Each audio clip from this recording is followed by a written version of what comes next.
राधे राधे सभी को। परीक्षा बौर एकेडमी में आप सभी का स्वागत है।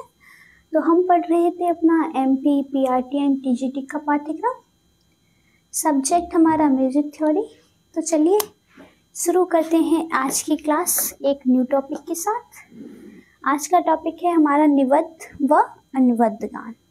तो आज समझेंगे हम निबद्ध गान किसे कहते हैं और अनुबद्ध गान किसे कहते हैं। तो चलिए शुरू करते हैं क्लास अपनी। तो निबद्ध गान क्या है, तो आइए जानते हैं। तो जो हमारा उत्तर भारतीय संगीत है, तो इसमें लिखेंगे कि उत्तर भारतीय संगीत, उत्तर भारतीय संगीत में निबद्ध और क्या, तो निबद्ध और अनुबद्ध, निबद्ध और अनुबद्ध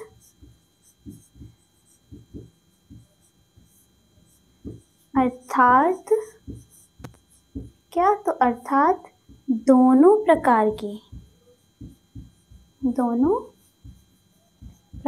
के गायन एवं वादन, गायन एवं वादन शैलियाँ प्राचीन काल से, क्या, तो कौन से काल से, प्राचीन काल से आज तक चली आ रही हैं। कौन कौन सी शैलियाँ, तो निबद्ध और अनुबद्ध चली आ रही हैं। गान के कितने भेद होते हैं, तो जो हमारा गान है उसके दो भेद होते हैं। यहाँ पे लिखेंगे कि गान के दो भेद होते हैं। वो कौन कौन से हैं, गान के दो भेद होते हैं जिनके द्वारा क्या, तो जिनके द्वारा राग प्रस्तुत किया जाता है, जिनके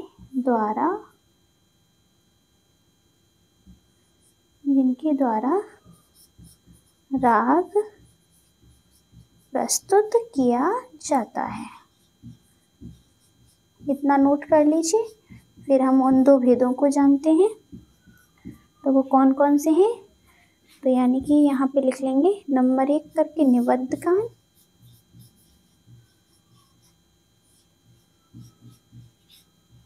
और नंबर 2 तो अनुबद्ध गान। निबद्ध गान और अनुबद्ध गान।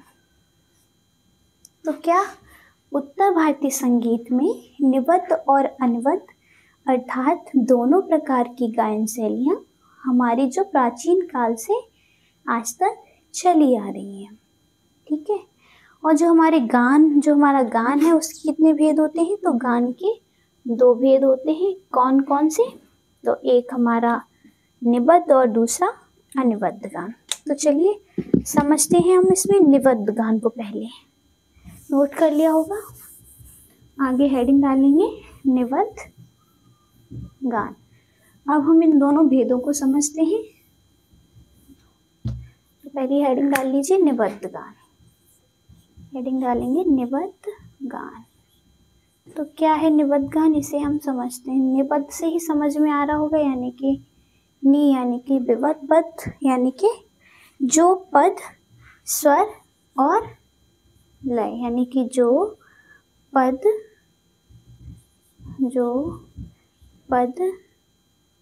स्वर एवं ताल आदि से बंधा हो, अर्थात मर्यादित हो, यानी कि मर्यादा में हो, अर्थात मर्यादित हो, उसे क्या कहते हैं, तो उसे निबद्ध गान कहते हैं। उसे निबद्ध गान कहते हैं। तो हमारा निबद्ध गान क्या है कि जो स्वर, पद, लय, ताल आदि में बंधा हो वो हमारा निबद्ध गान कहलाता है। यानी कि यह गीत रचना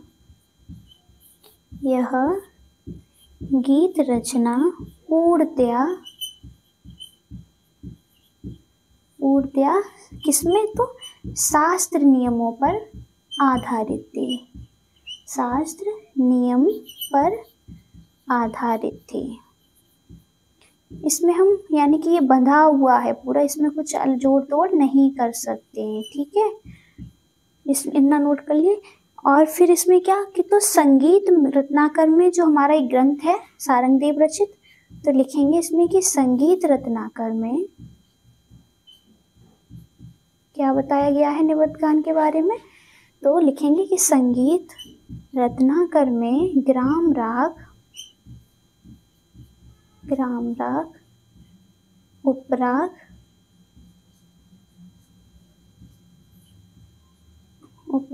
अधुना प्रसिद्ध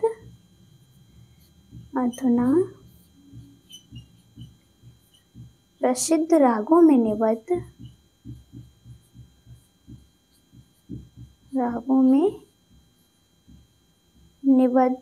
क्या, तो प्रबंध, अधुना प्रसिद्ध रागों में निबद्ध प्रबंध, वस्तु एवं रूपक आदि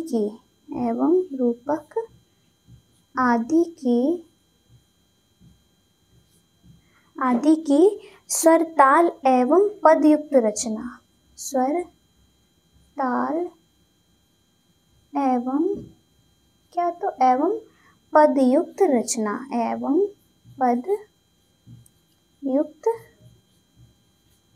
रचना, को क्या कहते हैं, तो निबद्ध गान या निबद्ध गीत कहते हैं। रचना को निबद्ध गीत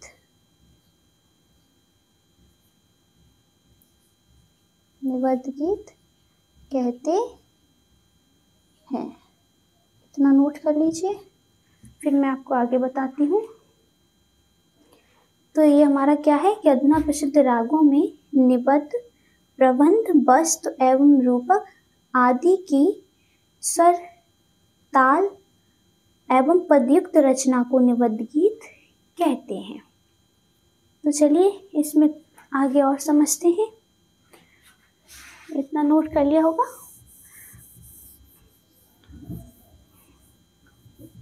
इसी में आगे लिखेंगे कि जो हमारा निबद्ध गान है, यानी कि इन निबद्ध गीतों के अंतर्गत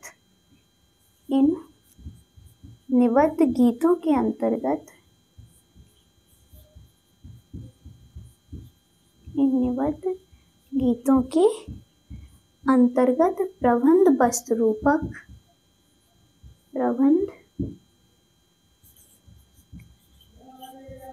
वस्तु रूपक गीत प्रकारों के कई अवयव होते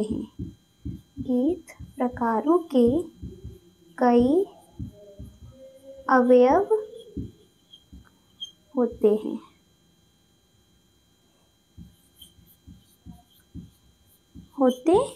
जिन्हें क्या कहा जाता है, तो जिन्हें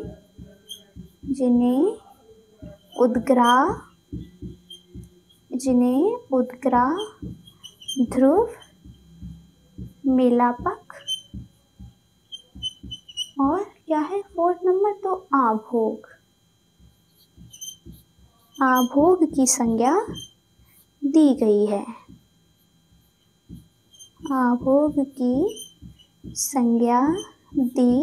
गई है। इन गीतों की रचना जो है, तो इन गीतों की रचना भाषा कैसी होती थी? इन गीतों की रचना भाषा कैसी होती थी? तो संस्कृत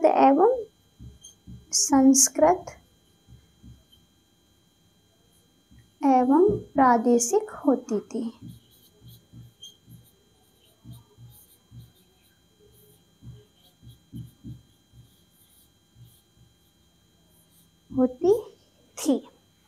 तो इतना नोट कर लीजिए। यानी कि क्या समझा निबद्ध को लेके? तो जो हमारे जो ये निबद्ध गीत हैं, इनके अंतर्गत क्या प्रबंध, वस्तु, रूपक और गीत कई प्रकार के अवयव होते हैं। और इन अवयवों को क्या, तो इनको क्या नाम है, तो इनकी जिन्हें क्या कहा जाता है, तो उद्ग्राह, ध्रुव, मेलापक और आभोग की संज्ञा दी जाती है, या आभोग की संज्ञा दी गई है। ठीक है। और जो हमारे निबद्ध गीत हैं, इन गीतों की रचना कैसी होती थी? तो इन गीतों की रचना प्रादेशिक होती थी। तो चलिए आगे समझते हैं हम अब अपने अनुबद्ध गान को कि अनुबद्ध गान क्या है। तो चलिए समझते हैं उसको भी।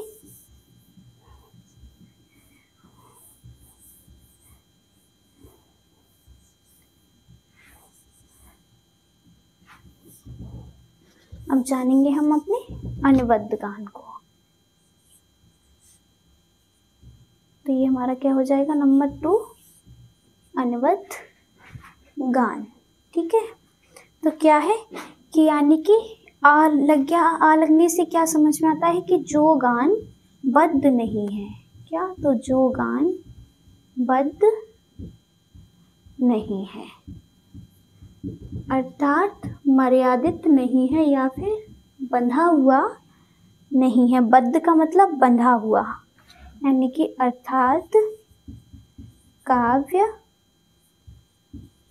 पद एवं छंद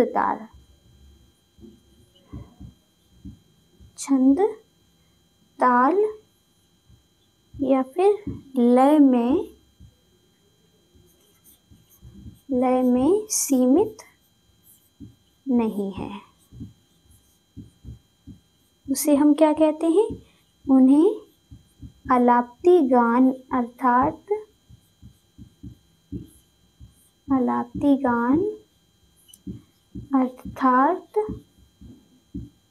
अनुबद्ध गान कहकर, अनुबद्ध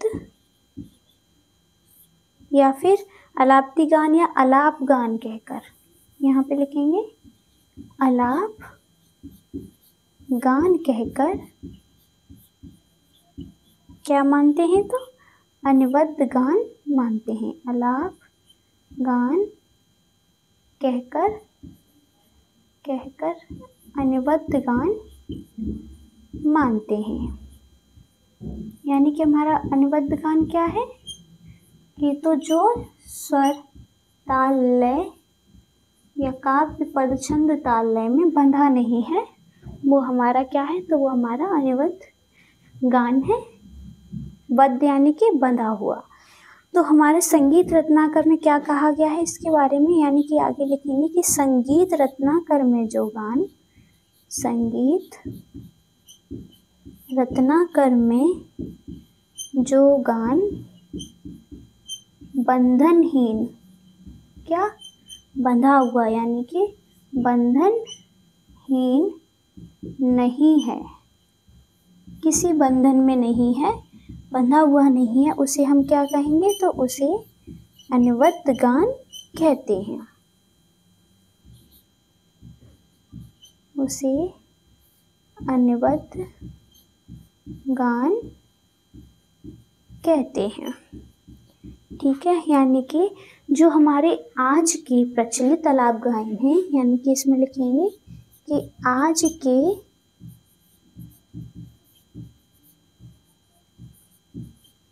के प्रचलित आलाप को क्या कहेंगे? तो आज के प्रचलित आलाप को अनुबद्ध गान कहा जाएगा।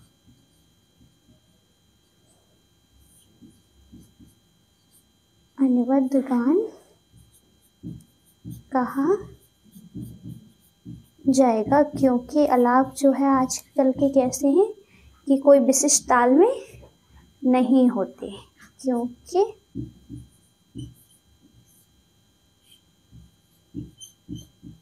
आलाप में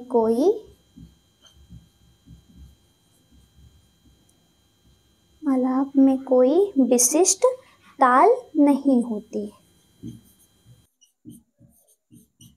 आलाप में कोई विशिष्ट ताल नहीं होती है।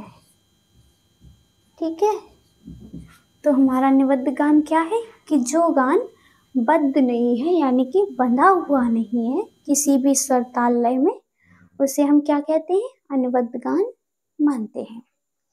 और हमारा गान है जो आजकल का जो आलाप गायन होता है वो हमारा अनुबद्ध गान में ही माना जाएगा। तो इतना नोट कर लीजिए। इसके 4 भेद हैं अनुबद्ध गान के। तो चलिए उनके नाम देखते हैं कौन कौन से हैं। इतना नोट हो गया होगा। तो हमारा जो अनुबद्ध गान है उसके 4 प्रकार हैं। कौन कौन से हैं वो 4 प्रकार, उनके नाम देख लीजिए। नंबर 1 लिखेंगे या लिख लीजिए, इसके 4 भेद मान्य थे।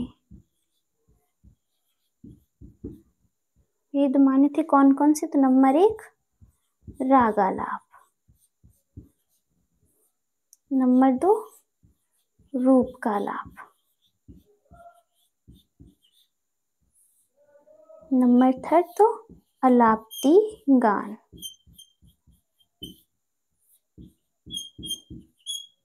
नंबर 4 कौन सा है, तो स्वस्थान नियम का आलाप।